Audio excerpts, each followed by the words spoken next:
साथियों, प्रभु यीशु मसीह के मधुर और मीठे नाम में आपको पास्टर हरीश शम्यूल का प्रेम नमस्कार। मैं आज आपको जिस अध्याय पर मनन कराना चाहता हूँ वो है पहला सामुएल और उसका अध्याय 17 पद 1 से लेकर पद 40 तक। और ये जो घटना है गोलियत की समस्त इस्राएलियों को चुनौती। इस अध्याय का जो शीर्षक दिया गया है गोलियत की समस्त इस्राएलियों को चुनौती। और फिर इसमें दूसरे भाग में हम देखते हैं दाऊद शाऊल की छावनी में। तो इस प्रकार से ये अध्याय है ये हम सबका जाना पहचाना और परिचित अध्याय है। और इस अध्याय पर आपने कई बार वचन का प्रचार सुना होगा। मैंने कई बार वचन सुना है। तो आपको कितनी बातें नई मिलेंगी मैं नहीं जानता, लेकिन यदि नई बातें आपको मिलती है तो इसके लिए आप परमेश्वर का धन्यवाद दे सकते हैं। और यदि नहीं भी मिलती है तो भी परमेश्वर का वचन हम सबों के लिए आशीष का कारण होता ही है। तो मैं चाहता हूं कि चूंकि मेरा एक एक अध्याय पर मनन चल रहा है तो उसी क्रम में इस मनन को मैं बनाए रखना चाहता हूं। यहाँ पर अब हम देखते हैं कि परमेश्वर ने दाऊद का अभिषेक 16वें अध्याय में किया और परमेश्वर अपनी योजना के अनुसार दाऊद को शाऊल के सन्मुख उपस्थित रहने को योजना बना दिया, यानी खड़ा रहता है, उसके बीच में उपस्थित रहता है। और दाऊद शाऊल का हथियार ढोने वाला भी बन जाता है, क्योंकि शाऊल दाऊद से बहुत प्रीति रखता था। अब जब 17वें अध्याय में हम आते हैं तो हम इस बात को देखते हैं कि फिलिस्तीनियों ने इस्राएलियों के विरुद्ध में क्या किया है, छावनी डाली है। और फिलिस्तीनी इस्राएलियों से युद्ध करना चाहते हैं। तो इस्राएली लोग भी फिलिस्तीनियों के विरुद्ध में छावनी डालते हैं, युद्ध की रणनीति बनाते हैं। एक चट्टान की एक पहाड़ पर फिलिस्तीनी लोग हैं और दूसरी छोर के पहाड़ पर इस्राएली लोग हैं, बीच में तराई का स्थान है। और इस प्रकार से वहाँ पर वो लोग क्या है, एक दूसरे के सामने छावनी डाले ठहरे हुए थे। और फिलिस्तीनियों में से एक व्यक्ति जिसका नाम क्या है, गोलियत है, और वो क्या है, वीर है, और जिसकी लंबाई लिखा है 17वें अध्याय के पद 4 में 6 हाथ 1 बित्ता थी। और वह जो हथियार है उन हथियारों से सुसज्जित है। और जो हथियारों का लिखा है पद 5 में उसके सिर पर पीतल का टोप था और वह एक पत्थर का झिल्म पहने हुए था जिसका तौल 5000 शेकेल पीतल का था।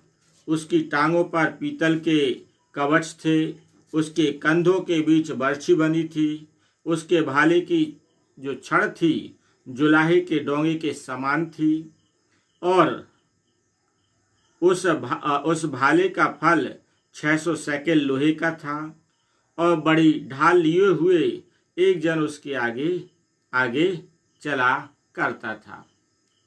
अब आप सोचिए, ऐसा योद्धा जो पूरे अस्त्र शस्त्र से लैस है और जिसकी ऊंचाई स्पष्ट लिखा है 6 हाथ 1 बित्ता, तो ये मान के चलिए लगभग एक हाथ को जो माना जाता है वो 1.5 फीट माना जाता है।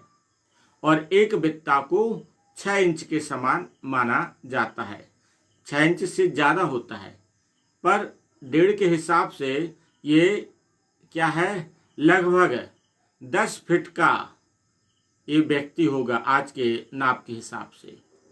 और ऐसा व्यक्ति इस्राएलियों को ललकारता है और इस बात को वह लिखा है कि वो प्रतिदिन आकर इसराइलियों को ललकारता था, और उसके ललकारने के कारण से जब हम गोलियत की, उसका नाम क्या है, गोलियत, और गोलियत की ऊंचाई को यदि हम देखें तो बहुत ऊंचा पूरा व्यक्ति है, लेकिन जो साउल है तो साउल भी कम ऊंचा पूरा नहीं था। यदि जब आप साउल के विषय में लिखेंगे तो परमेश्वर शमूएल के द्वारा बोलता है, और शमूएल बोलता है शमूएल ने किसके, शाऊल के विषय में कहा था कि परमेश्वर के चुने हुए जन को देखा है, जिसके कंधे तक ही इस्राएली लोग आते थे। तो एक ऊंचे पूरे व्यक्ति ने शाऊल को भी पुकारा, इस्राएलियों को तो पुकारा ही, पर इस्राएली उसकी हाइट हेल्थ में नहीं थे। पर कौन उसकी हाइट हेल्थ का टक्कर दे सकता था? शाऊल दे सकता था। लेकिन शाऊल भी घबराता था, इस्राएली भी घबराने लगे। और यदि आप देखें तो क्या लिखा है, जो फलिस्ती जब इनके ऊपर बोलता था तो लिखा कि ये लोग क्या है, 11 में वे अत्यंत डर गए, और डरने के कारण से हम इस बात को देखते हैं वो प्रतिदिन ललकारता है। और ये घटना आपकी परिचित घटना है। तो इस बात को, और लिखा है 11 पर, इसराइलियों का मन कच्चा हो गया। तो अब इसराइलियों का मन कच्चा क्यों हो गया, उसका कारण है। यदि मेरा मन कच्चा हो गया या बच्चा स्कूल में फेल हो गया, क्यों फेल हो गया? कोई ना कोई तो कारण होता है। ऐसा तो है नहीं कि बिना कारण की कोई भी घटना घटती हो। तो इस्राएलियों का मन कच्चा इसलिए हो गया, और होना स्वाभाविक है, क्योंकि इस्राएली लोग जब उस गोलियत को देख रहे हैं तो वो क्या देख रहे हैं, ये ऊंचा पूरा है। और यही बात तो परमेश्वर इस्राएलियों को यदि देखें तो पिछले अध्याय में सिखाता है। जब दाऊद का शमूएल को भी सिखाता है, ठीक है, कि जब दाऊद का चयन हो रहा था तो लोगों का दिमाग में क्या तस्वीर जाती है? तस्वीर ये जाती है, ये ऊंचा पूरा है। ईसाई के बेटे जो 3 आप देखते हैं, अबीनादाब, इसके बाद और भी एलियाब रहता है, एलियाब आता है, तो और सम्मा। तो ये सब ऊंचे पूरे लोगों को देखकर क्या लगता है, ये हमें क्या करेंगे, छुड़ाएंगे। तो शाऊल भी जो था ऊंचा पूरा था, लोगों को उम्मीद थी ये छुड़ाएगा, पर शाऊल नहीं छुड़ाता है। शाऊल खुद डर गया, खुद मन कच्चा हो गया। अब क्यों हो गया? उसका कारण ये है, परमेश्वर का आत्मा शाऊल पर से उठ गया था। अरे उसे तो एक दुष्ट आत्मा जो परमेश्वर की ओर से भेजी जाती थी, वो उसे खुद डरा देती थी। क्यों? जब परमेश्वर का आत्मा उठ गया तो आप सोचिए, अन्य आत्माएं आप पर अपना अधिकार जमाएंगी, अन्य आत्माएं आपको अपने कब्जे में लेंगी। तो अब शाऊल और इस्राएलियों के, क्योंकि पहले शाऊल के विरुद्ध में क्या हो रहा था, शाऊल के विरुद्ध में जब आत्मा उठ गया तो परमेश्वर की एक दुष्ट आत्मा उसको घबरा रही थी। अब जब राजा के ही जीवन से जो अगुवा है, परमेश्वर की आत्मा उठ गई है, तो अब जो उसके अधीनस्थ लोग हैं, इस्राएली लोग हैं, तो उन पर भी क्या है, परमेश्वर उनके साथ नहीं है। और जब परमेश्वर इस्राएलियों के साथ नहीं है, मतलब इस्राएलियों ने जीवते परमेश्वर पर भरोसा छोड़ दिया है। और जब जीवते परमेश्वर पर इन्होंने भरोसा छोड़ दिया है और इस्राएली परमेश्वर के साथ नहीं है, तो परमेश्वर भी क्या करता है, छोड़ देता है। न्यायों में ये चीज मैंने बहुत अच्छे से समझाई है। इस्राएलियों पर अन्य जातियां कब शासन करती हैं? जब परमेश्वर उनको क्या देता है, अनुमति देता है। यहां भी इस्राएलियों पर अन्य जाति अर्थात फलिस्तीनी तभी जय पाएंगे जब परमेश्वर अनुमति देगा। लेकिन इनका पहले से मन क्या हो गया, ऊंचा पूरा गोलियत को देखते हैं मन कच्चा हो गया और डर गया। तो इस प्रकार का कारण ये है, ये सोच गोलियत से जो लड़ने का प्लान इनका जो दिमाग में आया वो किस प्रकार से आया? उसी प्रकार से आया जिस प्रकार से सांसारिक रीति से गोलियत आया, मैं ऊंचा पूरा हथियारों से लैस हूं। तो जब हमारा भरोसा सामने वाले की जो शक्ति होती है और उस शक्ति के उसके शक्ति प्रदर्शन के अनुसार, उसके हथियारों के प्रदर्शन के अनुसार ही हम सोचने लगते हैं। हमारी सोच को हमारा शत्रु क्या कर रहा है? हमारी सोच को दिशा दे रहा है। हमें अपने उसमें कब्जे में रख लिया कि हम कैसे सोचें, उसके शत्रु के अनुसार सोचें। आज आप देखें विश्व में लड़ाई होती है, लड़ाई कम होती है, लेकिन सब अपने अपने जो राष्ट्रीय पर्व होता है, स्वतंत्रता दिवस होता, किसी भारत में जैसे गणतंत्र दिवस होता, गणतंत्र दिवस में जो हथियारों की झांकी दिखाई जाती वो क्या है? वैसे तो बड़ा एजेंडा चलता है हर देश का कि हम हथियार कहाँ रखें, हम किसी को नहीं बताएंगे, और सारी चीज़ें गुप्त रखने का बात करते हैं। लेकिन जब राष्ट्रीय पर्व होता है, राष्ट्रीय त्यौहार होता है देश की, चाहे आज़ादी का हो चाहे संविधान का हो, तो 26 जनवरी को हमारे भारत देश में क्या होता है? सारे हथियार दिखाए जाते हैं, और उन हथियारों का क्या दिखाया जाता है? उनको कैसे बनाया गया है, कैसे उसकी मारक क्षमता है, ये सारी चीज़ें। ये क्या है? ये एक शक्ति प्रदर्शन है। और ये केवल भारत की बात नहीं है, चीन भी अपने राष्ट्रीय त्योहार पर वो भी अपनी सेना का शक्ति प्रदर्शन करता है, कई देश करते हैं। कारण ये बताने को कि हमारे पास शक्ति है, हमसे लड़ोगे चकनाचूर हो जाओगे, हमसे लड़ोगे हम आपको इन हथियारों से मारने की क्षमता रखते। ये एक सांसारिक तरीका है। और ये सारी चीजें देख के क्या देखते हैं हम? कि देखते हैं चाइना के पास एक नया हथियार है तो भारत उस होड़ में लग जाएगा, उससे बड़ा हथियार हमारे पास होना चाहिए। और जो अन्य देश हैं तो सब यह ऐसा ही करते हैं, पाकिस्तान के पास ये हथियार है तो हम ये हथियार खरीदेंगे। तो सारे देशों में ये होड़ लग जाती है, क्योंकि हमारी सोच कहाँ जाती है? उनसे ज़्यादा शक्तिशाली हमारे पास होना चाहिए। उसके आगे की सोच कोई देश नहीं रखता।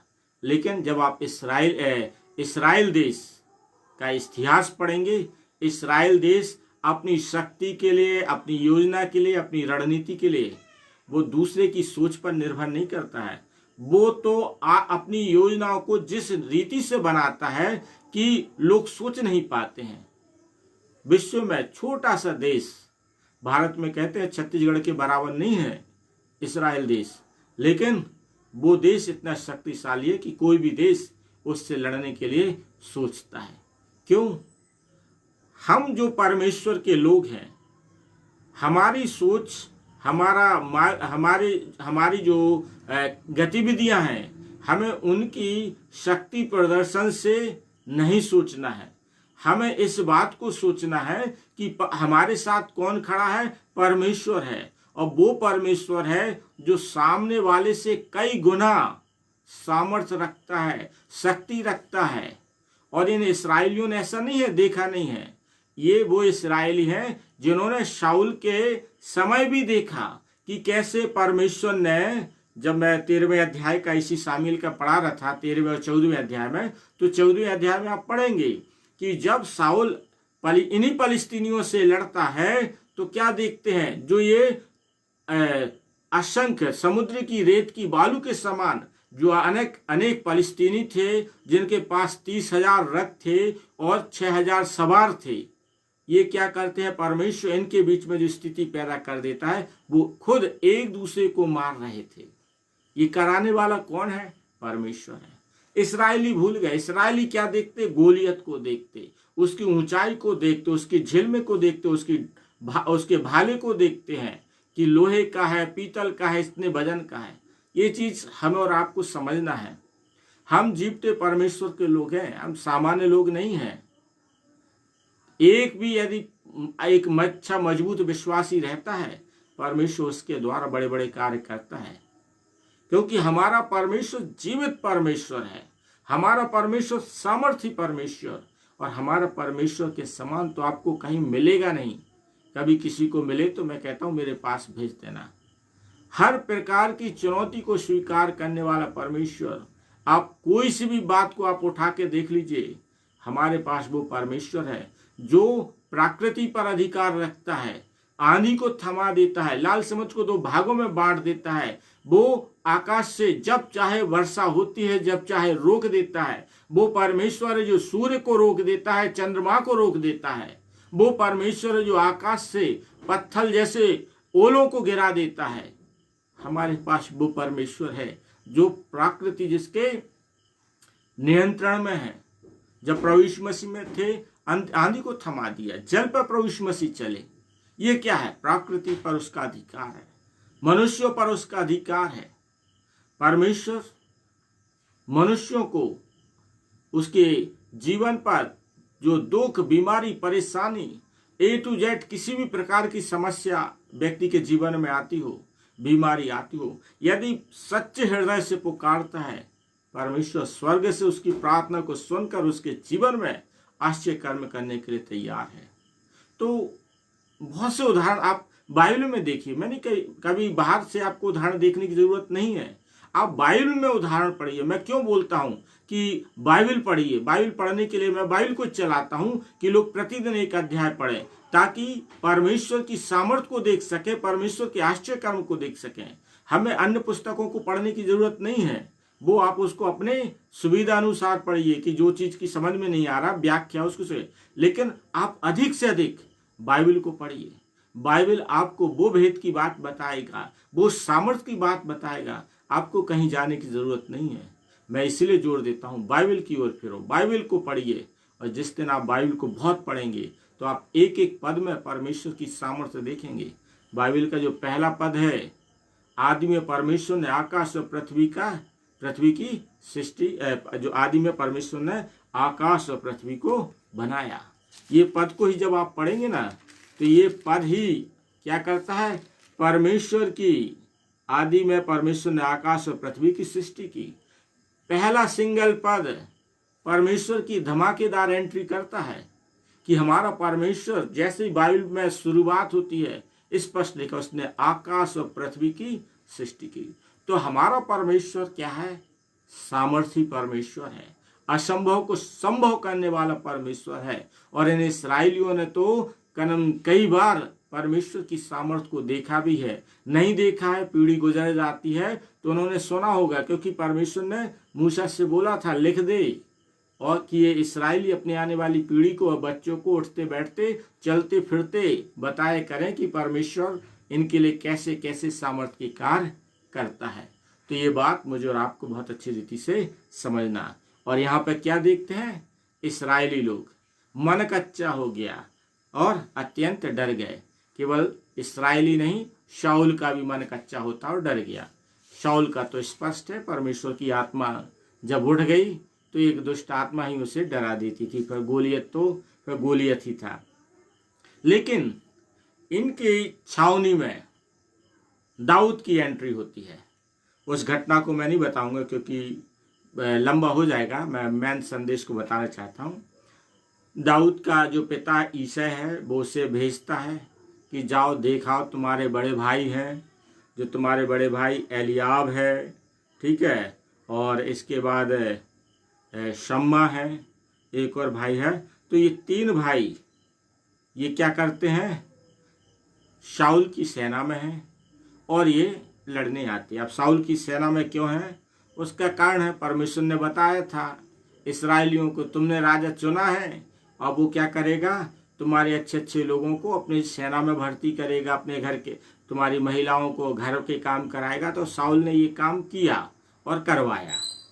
अब दाऊद की एंट्री उस छावनी में होती है, इस्राएलियों की छावनी में होती है, और जहां पर जो विपरीत में छावनी डली है फलिस्तीनियों की।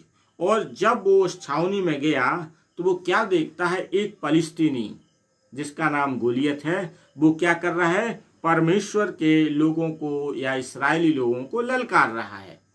और जब ये वो देखता है, इस बात को देखकर दाऊद को बड़ा बुरा लगता है, क्योंकि 40 दिन तक सवेरे और सांझ वह निकट आकर ललकारता था, खड़ा हुआ करता था। और ये सारी चीजें वो देखता है। घटना आप आगे पढ़ लेंगे। तो दाऊद से रहा नहीं गया। दाऊद ने बोला, ये खतना रहित व्यक्ति की क्या मजाल है। ये खतना रहित व्यक्ति कौन होता है जो क्या करे, जीवते परमेश्वर को ललकारे। ठीक है ना। और इस बात को जब बोलता है तो उसके भाई उससे डांटते हैं, चुप रहो और तू होशियारी बताने चला आया है। लेकिन दाऊद अपने भाइयों की बात की परवाह नहीं करता है, लेकिन वो फिर इस बात को दूसरों से बोलता है, इससे तो मैं लड़ने जाऊंगा। और ये बात शाऊल के पास पहुंचती है। शाऊल दाऊद को देखता है। तो दाऊद को जब देखता है तो इस बात को दाऊद कहता है, तू तो अभी लड़कपन है तुझ में, तू क्या लड़ेगा उससे। शाऊल ने दाऊद को भी क्या लिया, हल्के में लिया। लेकिन दाऊद ने शाऊल के सामने अपनी बात रखी। और जो बात रखती है सारी बातें लिखी है। उसने कहा, जब मैं भेड़ बकरियों को चराता था, कोई सैं, कोई भालू, कोई भेड़ यदि मेरी भेड़ों में से ले जाता था, तो मैं उनके मुंह से उसको छुड़ा के लाता था और उनके केसों को पकड़कर उन्हें फाड़ देता था, अर्थात उन्हें घात कर देता। और बोलता, मैंने सैं को भी मारा है, भालुओं को भी मारा, और भेड़ियों की तो अनगिनत संख्या होगी। इसलिए उसने उसका जिक्र नहीं किया। शाऊल भी कहता है, शाऊल के पास कोई चारा नहीं है, क्योंकि फलिस्तीनी बोल रहा है मुझे केवल एक व्यक्ति चाहिए। गोलियत बोलता, मुझे इस्राएलियों में से केवल एक व्यक्ति चाहिए जो मुझसे लड़े और मुझसे जीत जाएगा, तो हम सब आपके अधीन हो जाएंगे। यदि वो हार जाएगा और हम जीत जाएंगे तो तुम सारे लोग हमारी गुलामी में आओगे। सिंपल सरल उसने एक फंडा रखा, एक उसने युक्ति रखी। गोलियत ने कहा, ना तुम्हारे ज्यादा लोग मरे, क्योंकि गोलियत का एक प्रकार से सोचना सही है, हमारे युद्ध होगा तो हमारे लोग मरेंगे और आपके लोग मरेंगे, तो एक दूसरे की सेवाई के लिए लोग चाहिए ना। तो एक एक व्यक्ति युद्ध कर ले, एक आप अपने उसमें से चुन लो और फलस्तीनियों में से मैं हूं। तो गोलियत का कहना गलत नहीं है, आपस में खून खराबा हो, लोग मरे, तो एक ऐसा व्यक्ति लाइए। और इस्राएलियों में से कोई तैयार नहीं था। जब कोई तैयार नहीं था तो तैयार कौन हो रहा है, दाऊद तैयार हो रहा। अब दाऊद तैयार हो रहा है, जिसे देखकर शाऊल कहते, ये तो लड़कपन जैसा दिखता है, ये तो बच्चा दिखता है। और भाई लोग भी उससे नाराज होते हैं और अन्य लोग भी हंसी मजाक, मन में तो उनके हंसी मजाक आता होगा, मन में तो सोचते भी होंगे इससे कैसे ये जीतेगा। फिर भी शाऊल अनुमति देता, ठीक है मरना तो है ही, तो चल तू ही पहले से मरने से शुरुआत कर। शाऊल ने सोचा होगा। उसको सारे हथियार पहनाए गए, और जब हथियार पहनाए गए तब दाऊद से चलते नहीं बना, क्योंकि उससे पहले हथियारों के साथ लड़ने का अनुभव नहीं था। तो जब अनुभव नहीं था तो जिसके कारण से उसके लिए ये भारी लगा, तो वो कहता, मैं इनको सबको उतार दीजिए, और वो सारी चीजें उतारी जाती हैं। तो लोग निश्चित रीति से हंसते होंगे। जो व्यक्ति अपनी सुरक्षा के जो झिल्म है, जो कवच है, जब ये उसको पहनने की सामर्थ्य नहीं रखता है, उसको पहनने की शक्ति नहीं रखता, ये क्या व्यक्ति है कि ये गोलियत जैसे व्यक्ति से लड़ेगा।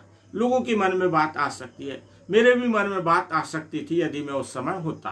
ठीक है ना। मैं ये नहीं कहता हूँ कि मैं इस्राएली सेना में बहुत श्रेष्ठ रहता, मैं मनुष्य हूँ, कुछ भी आ सकता विचार। कि जो व्यक्ति अपनी सुरक्षा की चीजें पहन नहीं सकता, वो अपनी सुरक्षा कैसे करेगा। लेकिन दाऊद को भरोसा किस पर था, परमेश्वर पर था। अब भरोसा क्यों था, क्योंकि उसने जब सिंह को मारा तो बिना सुरक्षा के ही तो मारा। भालू को मारा तो बिना सुरक्षा के ही मारा। तो ये कौन सा गोलियत सिंह से मजबूत है या भालू से मजबूत है?